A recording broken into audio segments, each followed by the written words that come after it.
누가복음 6장. 안식일에 예수님께서 밀밭 사이로 지나가셨습니다. 제자들이 밀 이삭을 잘라 손으로 비벼서 먹었습니다. 그러자 몇몇 바리새파 사람들이 말했습니다. 어찌하여 당신들은 안식일에 해서는 안 되는 일을 합니까? 예수님께서 그들에게 대답하셨습니다. 너희들은 다윗과 그 부하들이 굶주렸을 때 다윗이 한 일을 읽어보지 못했느냐? 다윗은 하나님의 집에 들어가서 제사장들 외에는 그 누구도 먹어서는 안 되는 진설병을 먹었고 자기 부하들에게도 주지 않았느냐? 예수님께서 바리새파 사람들에게 말씀하셨습니다. 인자는 안식일의 주인이다. 또 다른 안식일에 예수님께서 회당에 가셔서 가르치고 계셨습니다. 거기서 오른손이 오그라든 사람이 있었습니다. 율법학자들과 바리새파 사람들이 예수님께서 안식일에 사람을 고치시는지 보기 위해 살피고 있었습니다. 그들은 예수님을 고소할 거리를 찾으려고 하였습니다. 예수님께서 그들의 생각을 아시고 손이 오그라든 사람에게 말씀하셨습니다. 일어나 앞으로 나오너라. 그러자 그 사람이 일어나 앞으로 나왔습니다. 예수님께서 말씀하셨습니다. 너희에게 묻겠다. 안식일에 선한 일을 하는 것이 옳으냐, 악한 일을 하는 것이 옳으냐, 생명을 살리는 것이 옳으냐, 죽이는 것이 옳으냐. 예수님께서 주위에 있는 사람들을 둘러보신 후 그 사람에게 말씀하셨습니다. 내 손을 내밀어라. 그 사람이 그렇게 하니 그의 손이 회복되었습니다. 그러자 그들은 화가 나서 예수님을 어떻게 처리할까 하고 의논하였습니다.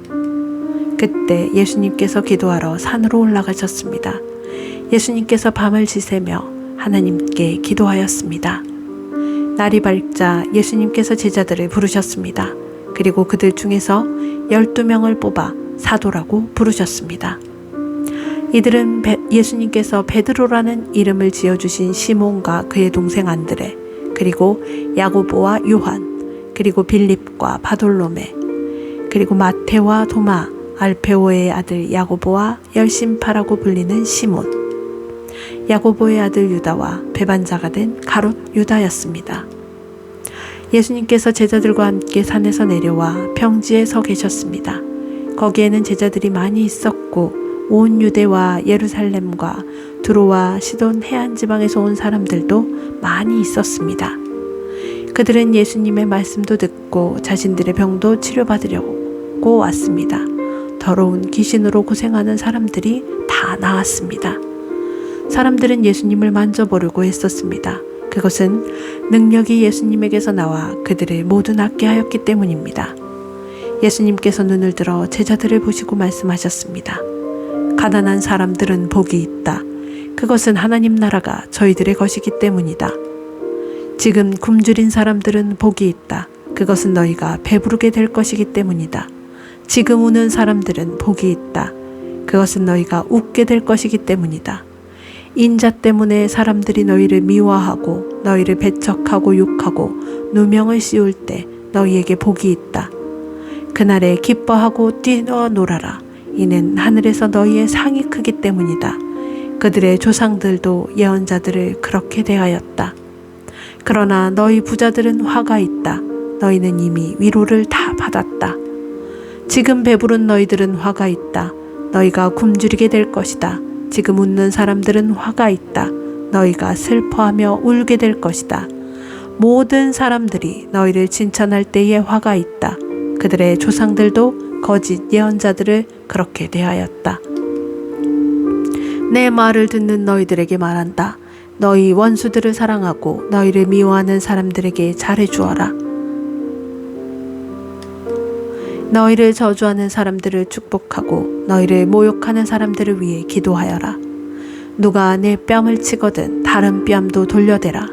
누가 내 겉옷을 빼앗거든 속옷도 거절하지 마라. 달라는 사람은 누구에게든지 주어라. 내 것을 빼앗은 사람에게 돌려달라고 하지 마라. 너희는 다른 사람이 내게 해주길 바라는 대로 다른 사람에게 해주어라. 너희가 만일 너희를 사랑하는 사람만 사랑한다면 칭찬받을 것이 무엇이냐? 죄인들도 자기를 사랑해주는 사람은 사랑한다. 너희가 만일 너희에게 잘해주는 사람에게만 잘해준다면 칭찬받을 것이 무엇이냐? 죄인들도 그렇게는 한다. 너희가 만일 되돌려 받을 수 있겠다고 생각하는 사람에게 구워준다면 칭찬받을 것이 무엇이냐? 죄인들도 그대로 돌려받을 생각으로 죄인들에게 구워준다. 너희는 원수를 사랑하고 좋게 대하며 되돌려 받을 생각을 하지 말고 구워주어라. 그러면 너희의 상이 클 것이고 가장 높으신 분의 아들이 될 것이다. 이는 하나님께서는 은혜를 모르는 사람과 악한 사람에게도 자비로우시기 때문이다. 너희의 아버지가 자비로우신 것처럼 자비로워져라. 비판하지 마라. 그러면 너희도 비판을 받을 것이다. 비난하지 마라. 그러면 너희도 비난을 받지 않을 것이다. 용서하여라. 그러면 너희도 용서받을 것이다. 주어라. 그러면 너희에게도 주어질 것이다. 되로 누르고 흔들어 넘치도록 주어서 너희의 품에 안겨주실 것이다. 너희가 남에게 줄 때에 잰 분량만큼 너희가 도로 받을 것이다.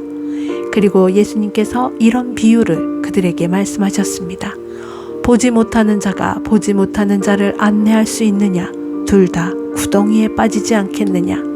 학생이 선생보다 더 나을 수 없다.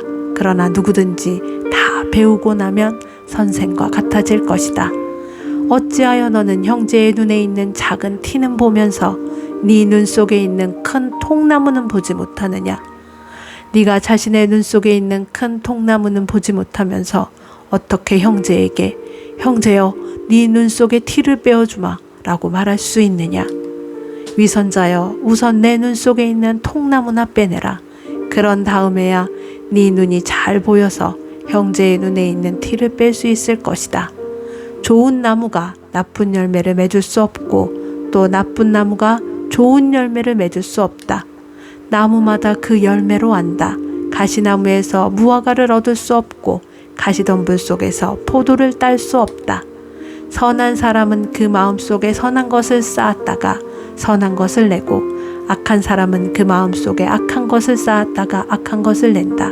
왜냐하면 사람은 그의 마음속에 쌓여있는 것으로 말하기 때문이다. 너희는 나에게 주여 주여 하면서 왜 내가 말한 것을 행하지 않느냐? 누구든지 내게 와서 내 말을 듣고 그대로 하는 사람이 어떠한 사람과 같은지 너희에게 보여주겠다.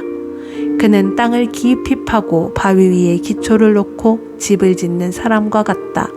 홍수가 나서 물이 세차게 들이치나 그 집을 넘어뜨릴 수 없다. 그것은 집이 잘 지어졌기 때문이다.